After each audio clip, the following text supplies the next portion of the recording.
اور ہم دونوں اس کے کمرے میں آ گئے۔ اس دن ریحانہ کے ساتھ ادھر ادھر کی باتوں کے بعد میرا ذہن ہلکا ہو گیا اور سب کچھ دماغ سے نکل گیا۔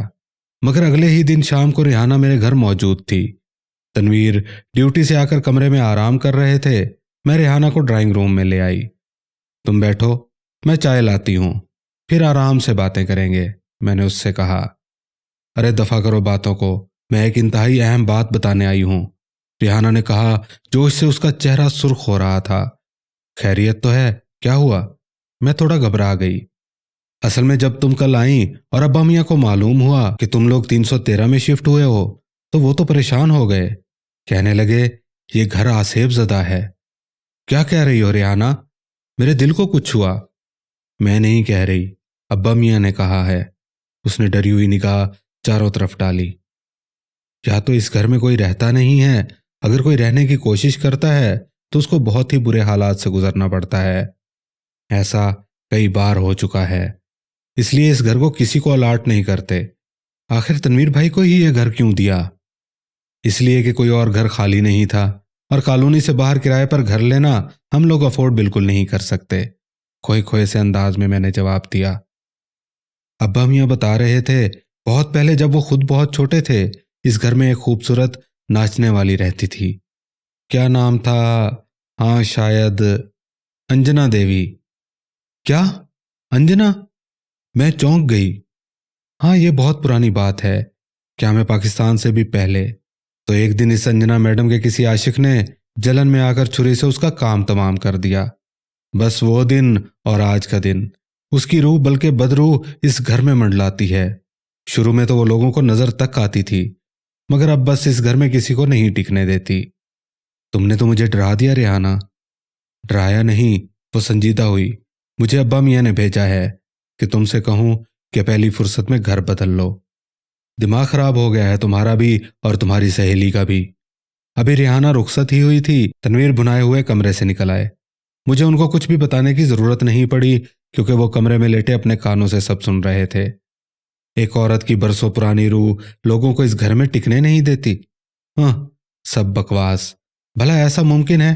نہیں ہے پاسبل۔ ایسا صرف ڈراؤنی کہانیوں میں ہوتا ہے۔ مرنے کے بعد روح جسم سے نکل جاتی ہے اور کبھی واپس نہیں آ سکتی۔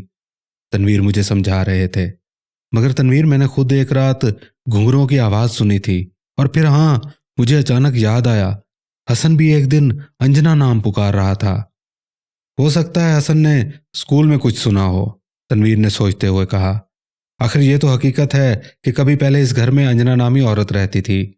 کوئی کہہ رہا ہوگا کہ یہ بچہ اس گھر میں آیا ہے اور یہ نام اس کے ذہن میں رہ گیا ہوگا۔ مگر وہ گھنگروں کی آواز، اف ہو، وہ چڑ گئے۔ آخر تم کیوں بضد ہو کہ وہ آواز انجنا کے گھنگروں کی تھی؟ وہ تم کو کیوں انٹرٹین کرے گی؟ ہو سکتا ہے کہ وہ آواز باہر سے آ رہی ہو۔ تنویر نے ایک طرح سے قصہ ختم کر دیا۔ میں بھی چپ ہو گئی۔ چھن چھن چھن۔ مگر پھر ایک رات، کئی دنوں کے بعد، جب میں یہ سب بھولنے لگی تھی، ایک بار پھر گھنگرو چھنکنے لگے۔ نہ صرف گھنگرو بلکہ ساتھ طبلے کی سنگت۔ میری آنکھ کھل گئی۔ حسن اپنے پلنگ پر اور تنویر میرے برابر میں بے خبر سو رہے تھے۔ گھنگرو کی آواز آہستہ آہستہ تیز ہو رہی تھی اور اس آواز کے ساتھ طبلے کی سنگت بھی بڑھ رہی تھی، جس طرح دو اپنے فن میں انتہائی ماہر لوگ مظاہرہ کر رہے ہوں۔ مگر اس آواز میں قطعاً کوئی خوبصورتی یا کشش نہیں تھی، بلکہ یہ آواز، یہ جھنکار انتہائی پراسرار تھی، بہت ڈراؤنی، بہت منحوس۔ میں نے تنویر کو آوازیں دینے کی کوشش کی، تنویر، مگر میرے منہ سے نہایت ہی آہستہ آواز برآمد ہوئی۔ میرا دل خوف کے مارے بند ہونے لگا تھا۔ آواز اس قدر تیز ہو گئی کہ میز پر رکھے برتن بجنے لگے۔ ایسا لگنے لگا گھنگروں کا فن دکھانے والی کمرے کے اندر داخل ہونے لگی ہے۔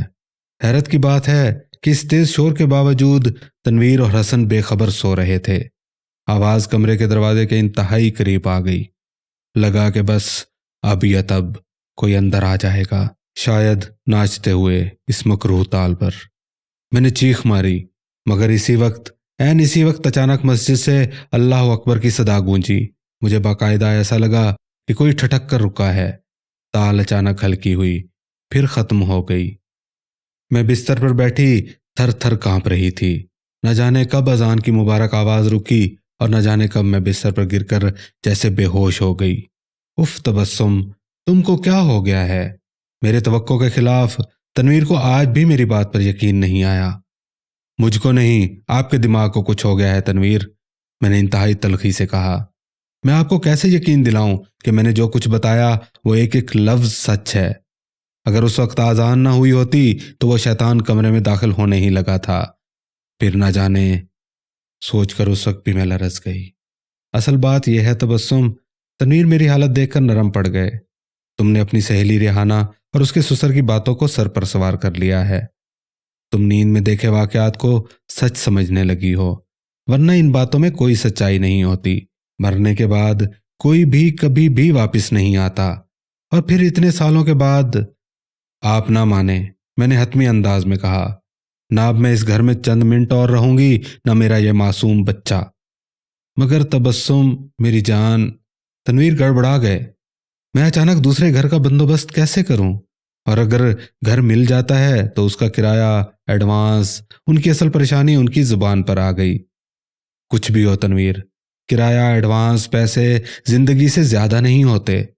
آپ اگر یہاں سے نہیں جا سکتے تو مجھے اور حسن کو کچھ دنوں کے لیے واپس ملتان بھیج دیں، میں نے التجا کی۔ ٹھیک ہے، کچھ دیر سوچنے کے بعد وہ گویا ہوئے، میں تم لوگوں کو کل کی ٹکٹ کروا دیتا ہوں۔ تم کچھ دن ملتان واپس جاؤ، جب تک میں کوشش کرتا ہوں کہ کوئی اور گھر مل جائے، بے شک مزید چھوٹا کیوں نہ ہو۔ کل نہیں، آج ہی، آج رات، میں نے کہا۔ تنویر مجھ پر ایک نظر ڈال کر رہ گئے۔ میں جلدی جلدی اپنا اور حسن کا سامان پیک کرنے لگی۔ ایسا نہیں تھا کہ میں تنویر سے جان چھڑوا رہی تھی، بلکہ اب اس گھر میں مزید ایک رات گزارنے کا مطلب میرے لیے کسی مصیبت کو دعوت دینے کے برابر تھا۔ شاید وہ بدروح صرف میری دشمن تھی، میں نے سوچا، کیونکہ تنویر کو تو وہ نہ کبھی محسوس ہوئی، نہ وہ کبھی خوفزدہ ہوئے۔ جب تنویر ہم دونوں کو ٹرین میں بٹھانے لگے تو میری آنکھوں میں آنسو آ گئے۔ میں نے ان کے ہاتھ پکڑ لیے۔ پلیز تنویر، آپ میری بات پر یقین کریں، میں سچ بول رہی ہوں۔ آپ جلد ہی کسی گھر کا بندوبست کر لیں، میرا آپ کے بغیر بالکل دل نہیں لگے گا۔ تنویر نے اس بات میں سر ہلا کر پیار سے میرا گال چھوا۔ جب ٹرین چل پڑی تو تنویر اسٹیشن سے نکل گئے۔ میرا دل اداس ہو گیا۔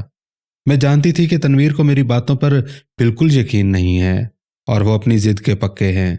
ہرگز بھی مکان تلاش کرنے میں جلدی نہیں کریں گے۔ نہ جانے کتنے مہینے اب ان سے دور رہنا پڑے گا، میں نے اداسی سے سوچا۔ تنویر نے بستر پر کروٹ بدلی، نیند اس کی آنکھوں سے کوسوں دور تھی۔